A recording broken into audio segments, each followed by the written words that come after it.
satenya Bu, ya semua saya tawarin, saya sebutin, ya Mbah tah, ya Om tah.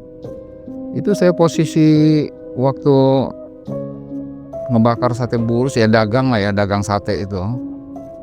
Kondisi badan saya nggak pakai pakaian, satu helai pun nggak, telanjang bulat. Assalamualaikum warahmatullahi wabarakatuh. Oke, teman-teman musafir, di depan kalian sudah ada Abah Bagas. Dan kisah apa yang bakal Abah Bagas bagikan? Assalamualaikum Abah. Waalaikumsalam warahmatullahi wabarakatuh. Bagaimana kabar Abah? Alhamdulillah sehat, Kalah kesibukan aman loh, aman masih seperti kemarin. seperti kemarin. Apa nih yang bakal Abah bagikan di video kali ini, Bah? Jadi joki sate bulus. Aduh, joki lagi ya, Bah. Iya, masih. Sate bulus, Bah. Iya, Mas. Jualan di mana? Di hutan tapi ada aliran air kayak kali gitulah. Serem, Bah. Lumayan serem. Upahnya berapa nih? Ngomong-ngomong kalau boleh tahu. Ya pokoknya saya itu jadi joki itu nggak hasil 15 juta saya dibayar Di upahnya. di upahnya. Waduh, berarti bisa kemungkinan pendapatan dari sate bulus itu lebih dari 15 juta ya, Pak? Ya kalau menurut cerita si yang nyuruh ini ya, yang nyuruh saya jadi joki ini, paling rendah-rendahnya ya sekitar 200 sampai 400 juta ya. Paling rendah kalau itu pun kalau berhasil ya. Kalau emang rezeki bagus bisa miliaran. Bisa Berapa, Pak? kurang lebih sekitar 2000, baru-baru ini juga sih Mas. 2023 akhir. 2023 akhir. Jangan kemana-mana, tetap di Kisah Musafir Abah Bagas.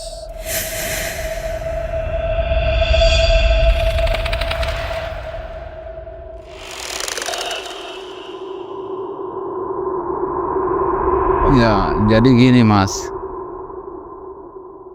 Karena saya mah udah biasa jadi joki ya. Jadi ada saudaranya dari teman saya ini. Dia ada lokasi sebenarnya, itu pun dari orang Jawa. Orang Jawa itu yang bisa buka apa ya namanya? Kayak dunia lain gitu lah, kayak dunia gaib gitu. Alam gaib ya. Dalam baik. Alam gaib, alam siluman. Ya kebenaran sih yang diundang dari saudaranya teman saya ini orang dari Cirebon. Wah, Cirebon. Sama kayak saya, Pak. Katanya si sakti, Kata lagi ya. katanya. Ya punya obrol, saya ditugasin lagi jadi joki. Mau nggak katanya jadi joki? Ini mah joki sate bulus, nggak ada embel-embel kumbal. Cuman pokoknya kita ini khusus jual sate bulus, seperti kita ya kayak alam nyata lah. Sate kambing, sate ayam gitu. Ya seperti itu kita ininya kerjanya. Yang ngipasin sampai matang baru kita nanti jual ke mereka, ke siluman.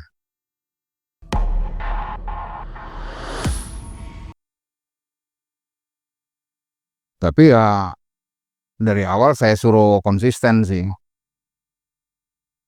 Ya saya ditanyain dulu mau nggak kira-kira dengan upah dibayar, pokoknya hasil dan nggak hasil yang penting keseriusannya ya.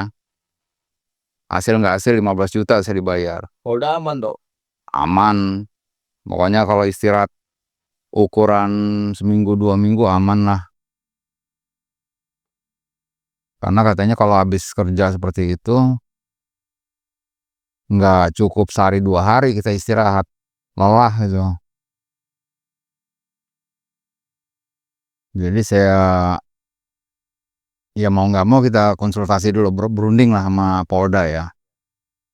Kira-kira saya diizinin nggak? Namanya saya kan punya istri Mas, gitu. Ya istri mah ngedukung aja, yang penting selagi kerjaan itu aman, nggak ada apa, tumbal. Nanti seperti kayak pesugihan lah ya. Pesugihan itu kan pasti ada tumbalnya. Ini mah enggak, aman, nggak ada tumbal, kita kan jualan sate. Ya udah, oke lah kalau gitu. Itu nggak dibayar full, saya belum dibayar full tuh. Baru saya dipersekotin 5 juta lah itu. DP untuk saya ngejalan sebelum eksekusi. Itu ada tata caranya itu. Saya ngejalanin puasa dulu. Ya sebenarnya sih kalau untuk puasa ya, orang puasa wajibnya yang Ramadan aja saya kadang-kadang banyak bolongnya sih. Karena dengan puasa itu kayaknya saya kayak punya penyakit apa, kalau puasa sakit kepala. Berhubung ada upahnya tadi, udahlah saya pikir cuman sehari semalam ini. Emang puasanya sih kita ya sahur seperti biasa. Sebelum subuh kita sahur. Udah itu kita ngejalanin itu sampai tengah malam. Setengah malam eksekusinya itu jam 12 malam, Mas. Nah, setelah semua persyaratan kayak untuk tata caranya udah disiapin semua lah. Saya mau cuman siap kerjanya aja. Jualannya saya. Iya. Dah, masih puasa saya masih tahan. Tapi ya yang saya rada anehnya itu, biasanya saya puasa bulan Ramadan tuh sakit kepala saya. Kok ini yang anehnya sehari semalam nggak aus, nggak lapar, kepala juga nggak sakit. Agak bingung saya itu. Cuman adalah nggak saya pikirin itu, yang penting saya jalanin dengan berapa jam lah, dari jam 12. Limit waktunya paling sampai ya sekitar jam jam jam 4 subuh lah. Sebelum sebelum azan subuh, tahrim. Itu pun kalau biasanya sih kata si yang bisa buka alam gaib ini, kalau emang kita mulai ritualnya bener, mulai eksekusinya bener, itu paling lambat itu setengah jam dia udah ada reaksi. Dah mulailah saya puasa tetap itu. Dengan ya kondisi stamina fit lah. Yang biasanya nggak pernah. Yang biasanya puasa itu udah kayak, wah ya gimana orang puasa ya, lemes. Ini mah enggak. Ya, ya pertama itu ya mulai buka ya kayak areng gitu ya. Udah saya hidupin areng.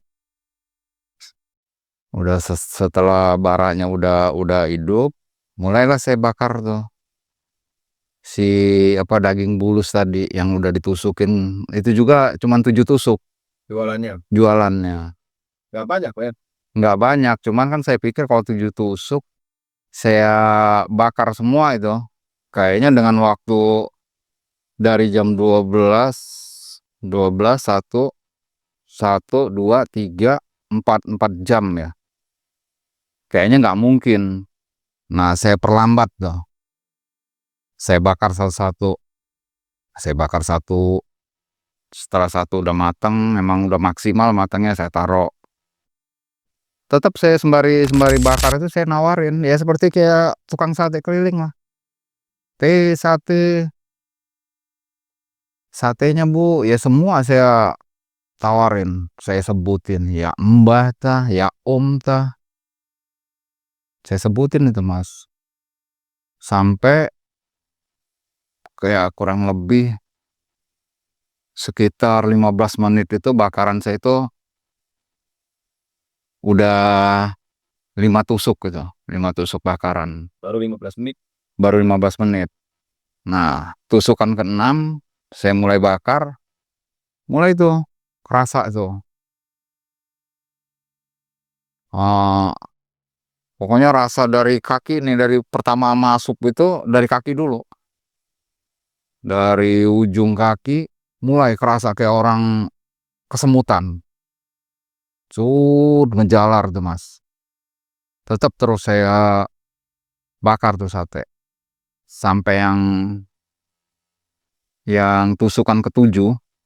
Setelah selesai, saya taruh, saya gelar tuh 7-7-nya. Kan udah nggak ada lagi tuh yang dibakar. Nah, kata si yang buka alam gaib ini, yang dari Cirebon itu, katanya kalau udah selesai 7 tusuk, kan udah disiapin menyan putih tuh. Namanya siapa? Bakti Brojo. Dia biasa dipanggil Ki Brojo. Brojo. Kata Ki Brojonya gimana gitu? Setelah 7 tusuk itu selesai, terus jangan berhenti katanya, tetap tawarin. Ya saya tetap nawarin ya seperti orang dagang lah, dagang di alam nyata ini. Tapi yang saya bakar itu menyan putih itu. Oh, tadi bukan sate lagi, Pak. Bukan sate lagi, karena sate udah selesai, udah matang. Nah, setelah hampir setengah jam, itu yang tadinya rasa kesemutan itu hilang, itu hilang seketika itu Mas. Yang ada suara, tapi nggak ada sosok, nggak berwujud gitu Mas. Suara kakek-kakek. Bahasanya juga bahasa Sunda gitu. Ya kebenaran juga sih, eksekusi itu di apa,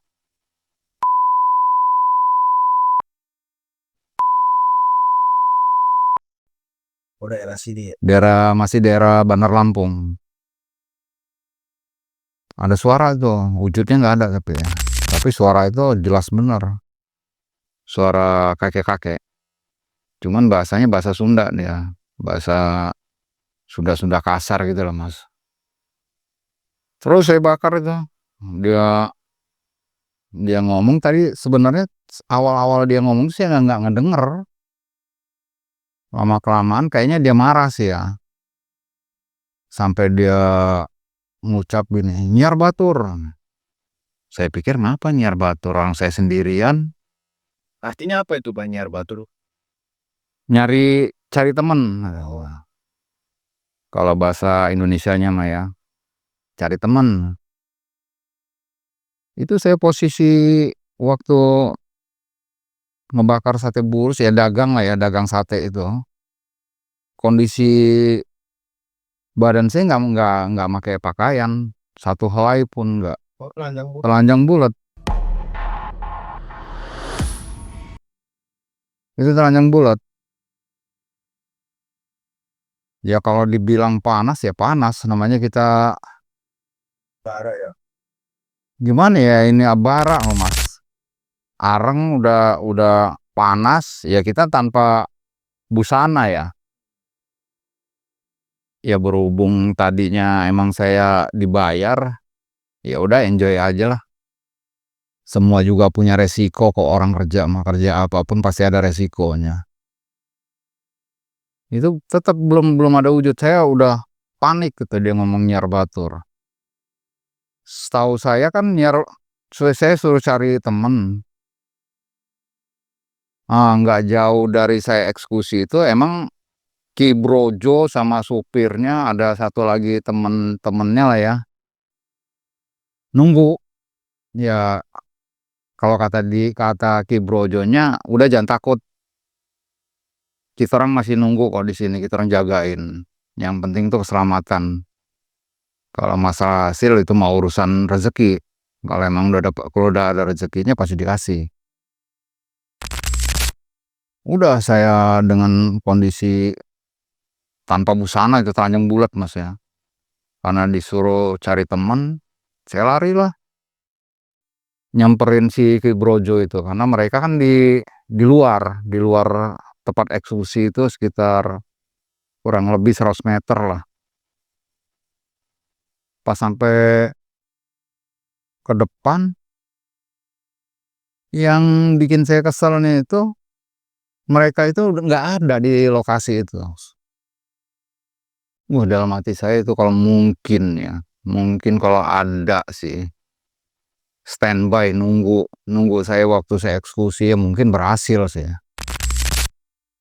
Udah saya pulang lagi ke lokasi. Sampai lokasi ngelihat saya nggak bawa temen, si penghuni di itu kayaknya memarah.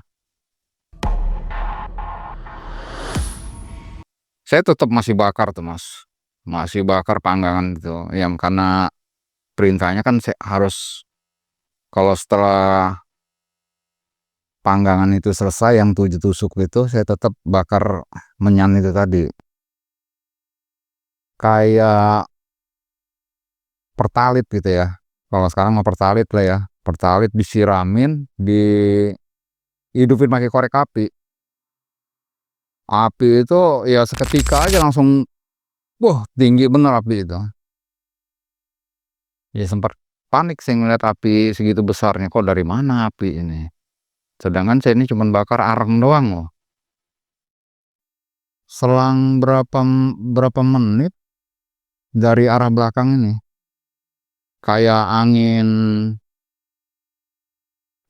ini, angin puyuh, angin apalah, kayak puting beliung gitu ya. Wah ngegulung-gulung itu.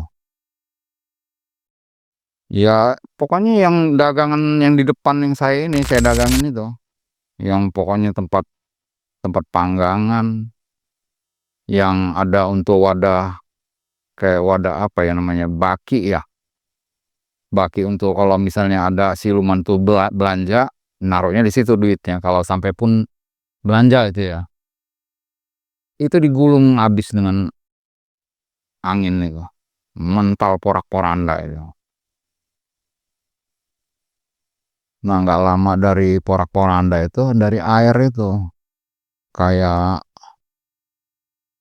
ada kepala, tapi ininya apa, badannya kayak buaya apa ya, karena kan gelap tuh posisinya mas, jadi meliuk-meliuk gitu aja kepalanya aja. Pas waduh gimana ini, apa yang mau saya dagangin lagi, saya pikir gitu kan. Ya tapi makin makin barang-barang tuh hancur, makin si penghuni itu pada datang semua itu mas, yang kayak pocong tiba-tiba datang. Ini katanya ngomongnya siluman, ini mah bukan siluman, ini mah saya bilang ini mah jin yang datang. Yang pasti saya malam waktu eksekusi itu nol, nggak ada hasil. Tapi kan saya mah tetap aja aman, saya udah dibayar. Lama itu saya nunggu, kata saya mana ini yang jaga katanya. Tetap dengan kondisi mencekam itu malam itu. Ya namanya daerahnya daerah angker, di atasnya juga ada makam itu mas. Di aliran air itu emang kalau dulunya sih katanya tempat buang mayat ya. Kalau ada orang ya zaman misterius ya dulu ya, ditembak ya dibuangnya ke situ. Iya. Jadi ya kayaknya mau wajar-wajar aja kalau banyak hantunya itu ya, banyak setan, banyak segala macam lah. Cuman yang nongol itu emang waktu malam itu pocong, kuntilanak, di samping itu kan ada pohon bambu juga. Dia kayak gelantungan gitu. Mata merah, bukan siluman lagi yang keluar. Ya karena udah hancur bray pokoknya udah. Yang mungkin sih ya, apa keruhun saya yang nggak terima saya jadi joki di situ. Nah, sama si penghuninya pun katanya si penghuni itu untuk ngebuka ke alam gaibnya. Kalau kita diizinin, dia buka tuh alam gaib, masuklah kita pasar gaib. Ya, kalau mungkin juga si Ki Brojo itu ada mantau saya. Ya mungkin sih berhasil. Malam itu juga berhasil. Karena ya bahasannya suruh cari teman itu tadi. Nyiar batur. Saya kok di mana-mana kok kapan setan nih kok bahasanya bahasa Sunda. Bisa gitu ya. Agak bingung sih makanya. Bahasa atau bahasa Indonesia aja sih yang bisa dimengerti aja. Untungnya saya kalau bahasanya Sunda saya masih ngerti lah. Iya. Ya, jadi kalau untuk siluman saya memang belum sampai ketemu siluman. Tapi kalau untuk makhluk-makhluk saya bahkan saya itu sampai nggak bisa ngomong, Mas. Ya mungkin kalau dibilang takut ya saya nggak lari. Kalau dibilang berani saya sampai nggak bisa ngomong gitu. Sempet berapa jam saya itu nggak bisa ngomong, kayak tenggorokan ini kering, kayak apa, pita suara saya ini putus gitu, nggak bisa ngomong sama sekali. Apa karena pengaruh saya ngelihat makhluk-makhluk seperti itu kali ya, Mas ya. Nah, setelah sekitar 2 jam saya ngedengar tuh mobil datang, Ki Brojo sama teman-temannya ngejemput saya. Tapi tetap masih di sekitaran 100 meter dari tempat saya eksekusi. Jadi barang-barang yang porak-poranda udah saya kumpulin lagi. Bahkan sampai uang sampelnya pun saya kumpulin, saya ambil lagi. Kalau saya kurang ajar bener, saya bilang kalau dibiarin mah gimana ini.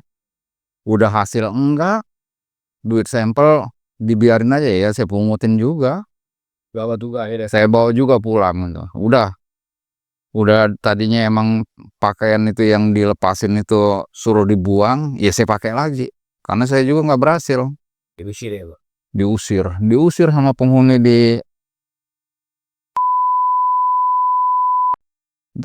dengan bawa baki itu saya kumpulin barang-barangnya, saya anterin ke depan. Sampai ya untungnya saya udah marah besar itu. Mungkin sih saya itu udah apa kerasukan, saya udah nggak inget-inget lagi. Pokoknya datang mau saya hajar tuh si sopirnya ini. Karena ya nggak mungkin si Ki Brojo sama temennya bisa jalan kalau nggak supirnya yang bawa. Untungnya Ki Brojo kayaknya nalar, dia langsung nyamperin saya, ngasih saya minum, dia minta maaf. Dia udah langsung reda lagi emosi saya. Emang sih pengaruh dari makhluk-makhluk itu masih sih di badan saya. Ki Brojo itulah yang netralisirin ya. Ya dengan saya bawa barang-barang sama untuk wadah kayak baki itu kan ada kain morinya, kain mori tetap saya pegang itu. Pikir mereka berhasil, padahal mah emang nggak berhasil sama sekali. Nihilnya ya karena itu tadi, si penghuninya ini nggak mungkin apa nggak cocok dengan sayanya, maka saya suruh nyiar batur tadi. Ya itu aja sih Mas, yang pengalaman jual sate bulus. Jadi dari sekian banyak menjadi joki, baru ini, yang cetar bener. Baru ini yang saya emang dinyatain bener, emang bener nggak kaleng-kaleng orang Cirebon itu. Ki Brojo. Emang bener-bener saya nemuin yang makhluk astral itu tadi, emang bener-bener Emang kalau emang rezeki mungkin ya, jual sate bulus juga mungkin berhasil sih, Malam itu juga. malam itu juga. Sayangnya supirnya itu ya, Pak. Sayangnya supirnya emang. Waduh, saya kalau bener-bener untung lah Ki Brojo itu dia tahu lah naluri saya seperti apa, itu dia tahu. Ya, ya sampai di situ aja Mas kayaknya Mas, biar saya bisa. Bah, setelah ini Abang menjadi joki bulus nih terakhir ini, Bang. Udah saya terakhir, Ada kisah apa lagi nih? ada sih, saya sempat udahlah kata saya mungkin saya nggak cocok jadi joki ya. Joki dunia gaib ya. Joki dunia gaib ya, mungkin saya mau hijrah, mau tobat lah. Tapi nanti saya cerita lagi masalah saya hijrah untuk saya apa, kalau kata bahasanya malah suruh meditasi saya itu. Ya berada di ini di Pulau Jawa sih emang itu. Tapi emang benar-benar sih luar biasa itu tempat. Apa? Ada pesan-pesan moral nggak, Pak, buat teman-teman musafir, Pak? Kalau untuk pesan-pesan moralnya sih ya, ya sebenarnya sih perbuatan seperti ini perbuatan nggak bagus.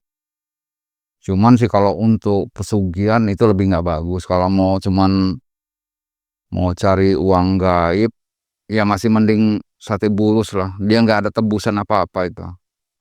Karena saya rasain, saya yang ngalamin sendiri, saya yang ngerjain sendiri, saya yang dihajar sendiri. Jadi nggak ada barter ya, Bang? Nggak ada barter kalau emang sate bulus. Cuman kalau mungkin yang pesugihan lainnya pasti ada tumbal itu. Pasti ketumbal ya, Bang. Ya itu aja sih Mas. Oke, terima kasih ya, Pak Bagas. Ambil sisi baiknya, buang sisi buruknya. Kisah Musafir Bandar Lampung pamit undur diri. Wassalamualaikum warahmatullahi wabarakatuh.